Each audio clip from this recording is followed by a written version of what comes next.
Welcome to ITP science apex. I am your instructor Deepti Verma और आज हम अपने टीचिंग एप्टीट्यूड का लास्ट यूनिट करने जा रहे हैं जो कि क्या है, नरेटिव्स।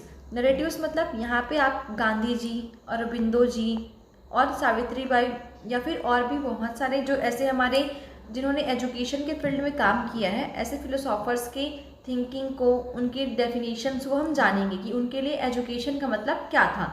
आपको हर एक लाइन याद नहीं रखनी है, आपको हम जो बताएंगे ना उनमें इंपॉर्टेंट बातें ही याद रखनी है, नहीं तो आपको बहुत बोरिंग लग गए सब्जेक्ट, क्योंकि आप ऐसे किसी के बारे में पूरा फिलोसॉफी टाइप पढ़ते नहीं है, तो आपके लिए हो सकता है थोड़ा बोरिंग लगे, बट इसको बोरिंग समझने की गलती मत करना, इससे भी आपको बहुत अच्छे मार्क्स मिल जाएंगे।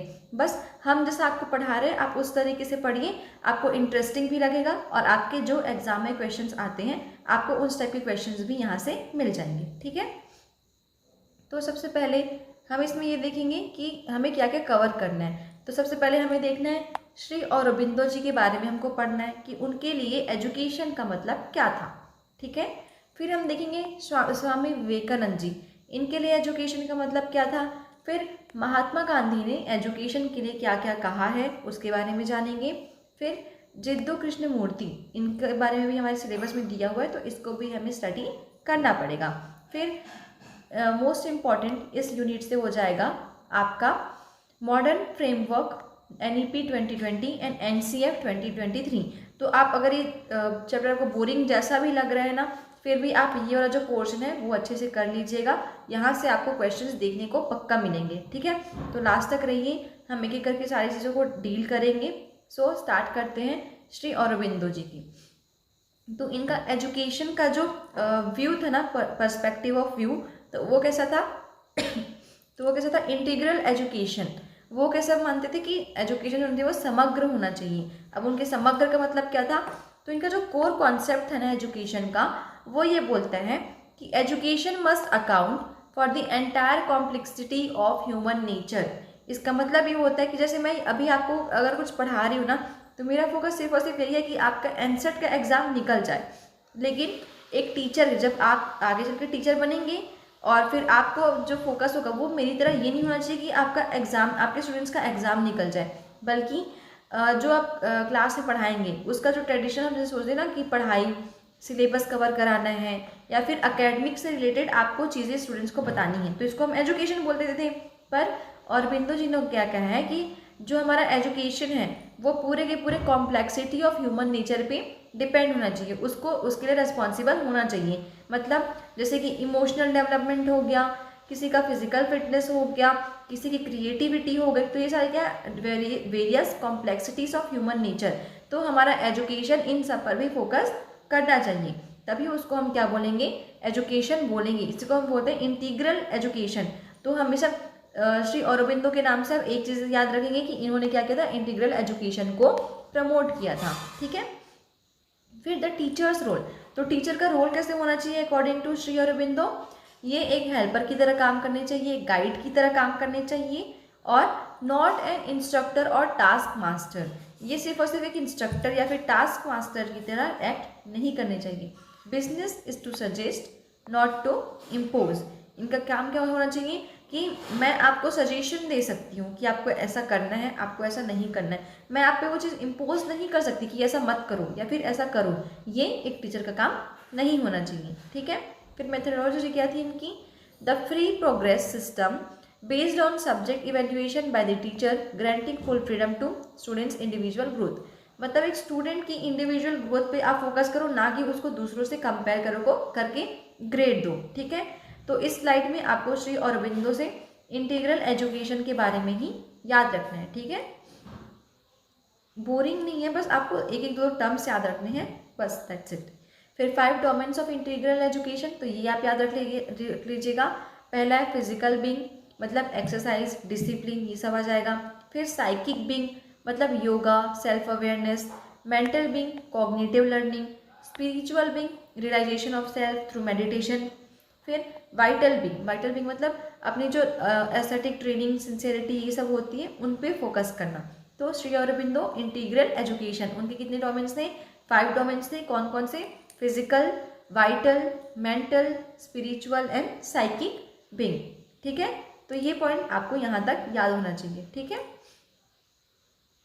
फिर स्वामी विवेकानंद जी के बारे में, ये इन्होंने क्या बोला था, manifesting the perfection already in man, मतलब इनके लिए एजुकेशन ये नहीं है कि आप किसी बच्चे को नई नई चीज़ें सिखाएं और उनसे ये उम्मीद रखें कि वो उस नई चीज़ों को सीखे, नहीं, इनका मतलब ये था एजुकेशन ऐसा होना चाहिए कि जो एक मैन जिस चीज़ में ऑलरेडी परफेक्ट है, उनकी जो इनर पोटेंशियल है उसको आप उनको बताओ, उन तक उसको पहुंचाओ, और ना कि उनके लिए कुछ नई चीज़ें क्रिएट करो। एजुकेशन सिंपली ये था कि आप क्या करो, किसी भी एक इंसान की जो इनर पोटेंशियल है, उनके अंदर की जो चीज़ें हैं, इंटरेस्ट है, उनको आप उनमें जगाओ और फिर उस इंसान को उस चीज़ में परफेक्ट बनाओ, ना कि आपको एक नई चीज़, जैसे कि कोई बच्चा है जिसको स्पोर्ट्स में बहुत इंटरेस्ट है पर एजुकेशन में है ही नहीं, और मैं उसको एजुकेशन की बहुत अच्छी अच्छी चीज़ें सिखा रही हूँ, बेस्ट चीज़ें सिखा रही हूँ, पर उसको अगर इंटरेस्ट ही नहीं है तो वो चीज़ करेगा क्या, नहीं करेगा।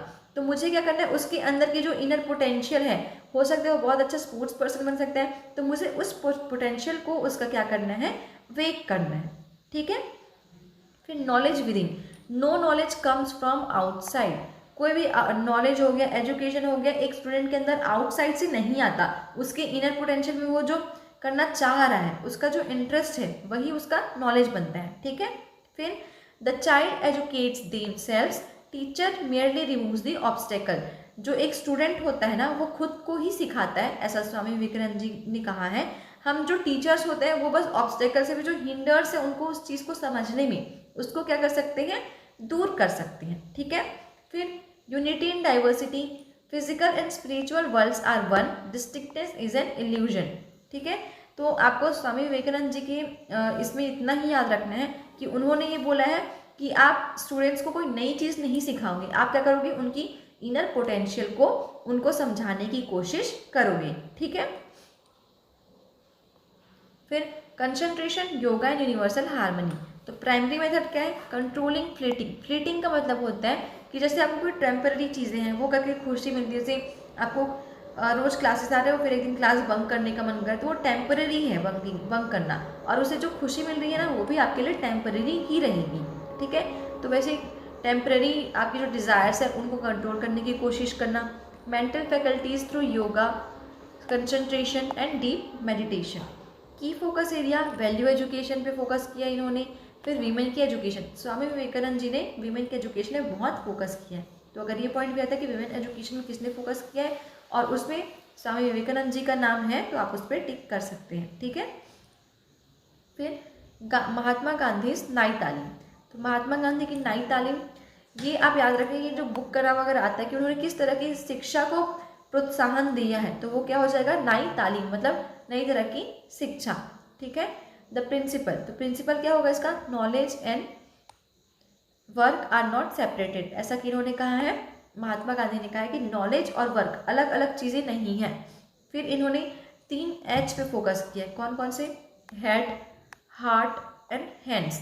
हेड मतलब इंटेलेक्चुअल, हार्ट मतलब आपका जो एथिक्स बोल रहे हैं, आपकी मोरालिटी जो बोलना चाह रही है। फिर हैंड्स, हैंड्स मतलब प्रैक्टिकल या क्राफ्ट, मतलब आप जो कर रहे हो वो, ठीक है।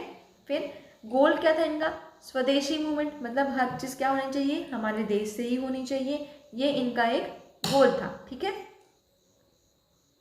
फिर craft centred learning, craft centred learning by doing, इन्होंने क्या किया था, crafts as core, education integrated with productive manual work like weaving, pottery, ये महात्मा गांधी ने कहा था, क्राफ्ट एज कोर, ठीक है।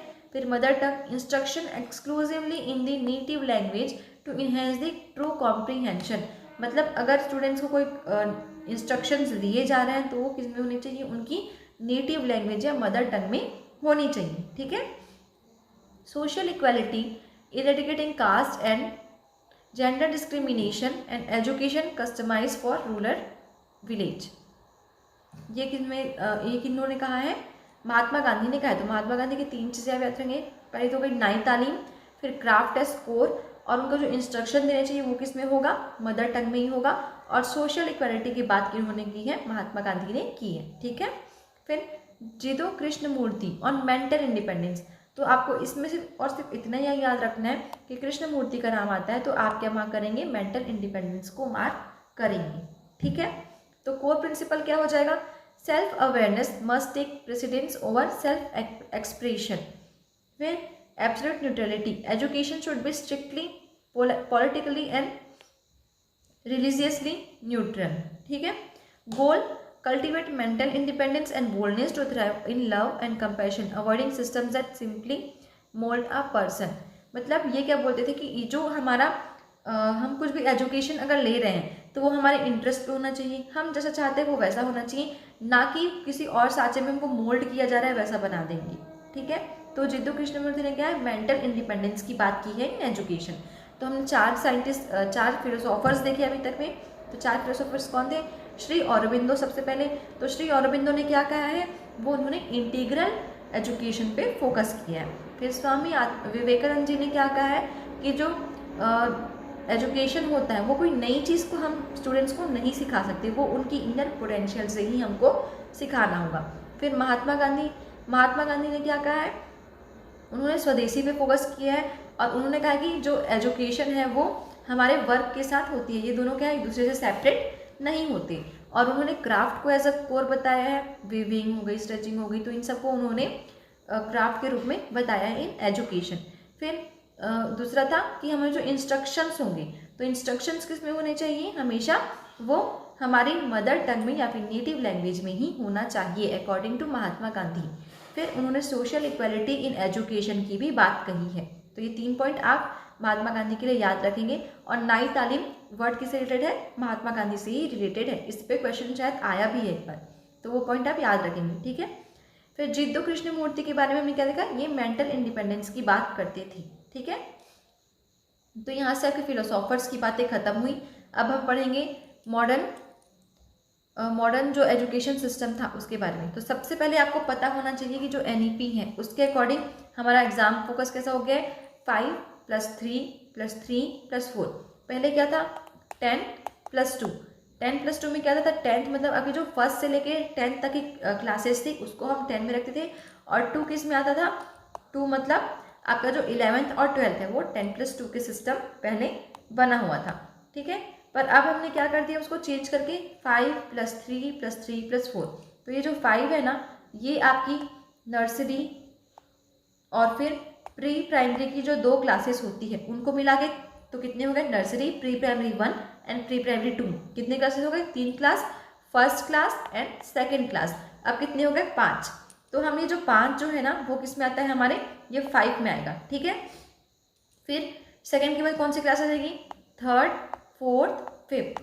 ये जो 3rd, 4th, 5th है ना वो हमारा सेकेंड, थर्ड वाले में आ जाएगा। 5 + 3 मतलब 3rd, 4th, 5th, ठीक है। फिर नेक्स्ट थर्ड किस में आएगा, 6th, 7th, 8th। ये जो तीनों क्लासेस होंगी ना हमारी वो किन में आएगी, नेक्स्ट 3 में आएंगी। फिर लास्ट 4th जो है वो है 9th, 10th, 11th और 12th। तो ये क्या होगा हमारा ओवरऑल 5 + 3 + 3, 4 का रूल हो जाएगा। तो ये आपको पता होना चाहिए क्योंकि आप अब B.Ed करने जा रहे हैं, तो इसमें आपके लिए बहुत इंपॉर्टेंट है। 5 मतलब pre primary nursery, pre primary 1, pre primary 2, first class और सेकेंड क्लास, ये 5 क्लासेस हो गई। फिर सेकेंड के बाद 3rd, 4th, 5th, ये आपके 3 क्लासेस में आएंगी। फिर 6th, 7th, 8th, 6th, 7th, 8th ये तीनों लास्ट वाले थर्ड में आएंगे। फिर 9, 10, 11, 12 ये आपके 4th में आ जाएंगे, ठीक है। तो यहाँ से 5 + 3 + 3 + 4 का रूल लागू हो जाता है, स्ट्रक्चर शिफ्ट हुआ है, ठीक है।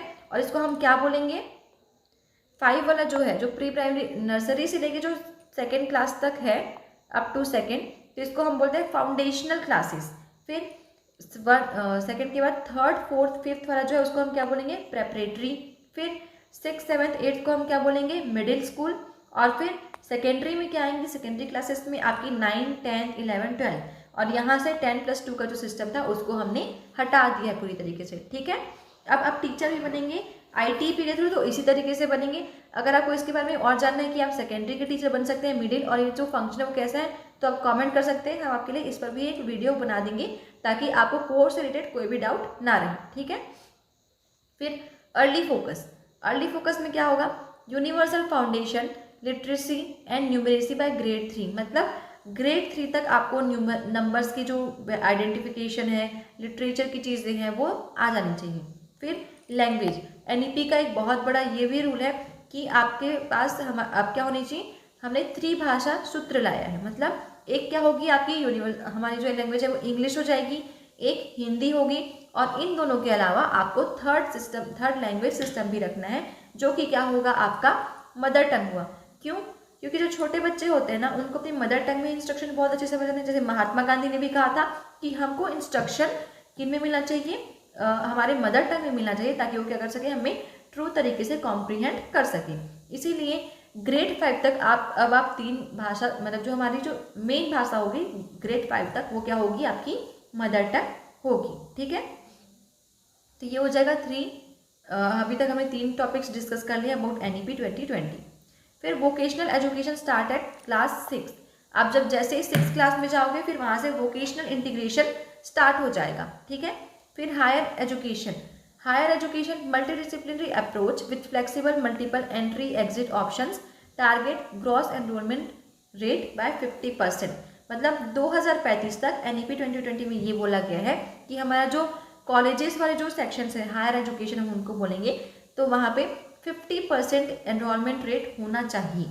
ठीक है, और मल्टीपल एंट्री एग्जिट आपको नहीं समझ में आया होगा, तो सबसे पहले तो NEP 2020 ने एजुकेशन को फ्लेक्सिबल बनाया है। फ्लेक्सिबल का मतलब हमारा एजुकेशन लर्नर्स के अकॉर्डिंग थोड़ा बहुत चेंज हो सकता है। तो अब फ्लेक्सिबल क्या बनाया इन्होंने हायर एजुकेशन को, multiple entry and exit options. जैसे कि आप अभी क्या कर रहे हो, एनसेट का एग्जाम दिला रहे हो, और होपफुली आपका एनसेट एग्जाम निकल जाएगा। ठीक है, क्रैक हो जाएगा। उसके बाद आप क्या करोगे, आप ITP में एडमिशन लोगे। तो ITP कितने साल का है आपको पता ही होगा, 4 साल का है। तो 4 साल में first year, second year, third year, fourth year, मतलब सेमेस्टर वाइज होता है आपका, 8 सेमेस्टर तक होगा।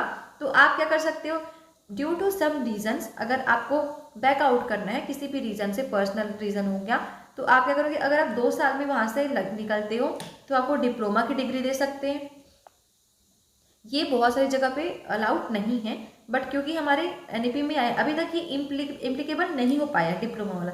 फिर आप क्या कर सकते हो, 3 साल में अगर आप निकलते हो तो आपको ग्रेजुएशन की भी एक डिग्री दे सकते हैं वो। जैसे कि आपने BA BEd में एडमिशन लिया है, तो 3 साल आपने BA कर लिया, तो आपको BA की डिग्री वो दे देंगे। और अगर 4 साल बाद आप निकलोगे तो आपको BA की और BEd की दोनों की डिग्री क्या होगी, आपको प्रोवाइड की जाएगी। तो ये होगा multiple entry and exit options. ठीक है, फिर स्टैंडर्डाइज असेसमेंट, फिर नेशनल करिकुलम फ्रेमवर्क। NEP समझ में आ गया ना। अब हम पढ़ेंगे नेशनल करिकुलम फ्रेमवर्क 2023 कब आया था, 2023 में आया था, इसको आप याद रखेंगे। ठीक है, कोर ऑब्जेक्टिव क्या हो जाएगा इसका, इसने ये इसीलिए बनाया गया है ताकि हम हमारे स्टूडेंट्स को रोट मेमोराइजेशन, मतलब रटने वाली जो हमारी आदत है, उससे हम क्या कर सकें, डीप कॉन्सेप्चुअल अंडरस्टैंडिंग तक शिफ्ट कर सकें। ठीक है, हॉलिस्टिक फोकस क्या है, हॉलिस्टिक वर्ड भी आप BEd करोगे तो आपको बहुत जगह मिलेगा। हॉलिस्टिक का मतलब होता है ओवरऑल डेवलपमेंट या फिर ओवरऑल फोकस, यहाँ पे दिया गया है हॉलिस्टिक फोकस। तो ओवरऑल मतलब मेंटली, इमोशनली, फिजिकली, हर तरीके से आप क्या करोगे, यहाँ पे फोकस करोगे। फिर cross cutting themes, heavy emphasise on embedded values, आपके वैल्यूज एथिक्स पर भी यहाँ पे बहुत ज़्यादा फोकस किया जाएगा। तो हो सकता है आपका इसको फुल फॉर्म ही आ जाए या फिर कब आया था ये आ जाए, तो ये आपको NCF के बारे में पता होना चाहिए। Clear, NCF learning standards and assessment, इसका एम क्या है, फिर इसका करिकुलर गोल क्या है, कॉम्पिटेंसीज क्या है, फिर लर्निंग आउटकम क्या है। Learning progression, students move from perceptual concept to practical concept and theoretical inquiry. आपको सिर्फ रटना नहीं है, आपको अब उन कॉन्सेप्ट्स को प्रैक्टिकली देखना है, सीखना है। ठीक है, assessment reform, shift from high stakes exam to formative competency based assessments. Board exam में भी आपको आजकल ऐसा देखने को मिल रहा है, बहुत ज़्यादा न्यूज़ आता है कि अब क्या होगा, शिफ्ट होगा। मतलब पहले क्या होता था, हमारा एनुअल एग्जाम होता था एक बार, अब क्या किया जा रहा है, उसको 2 बार कंडक्ट कराने की कोशिश की जा रही है, ताकि क्या हो सके, आपका जो बर्डन है वो क्या हो सके, थोड़ा कम हो सके। ठीक है,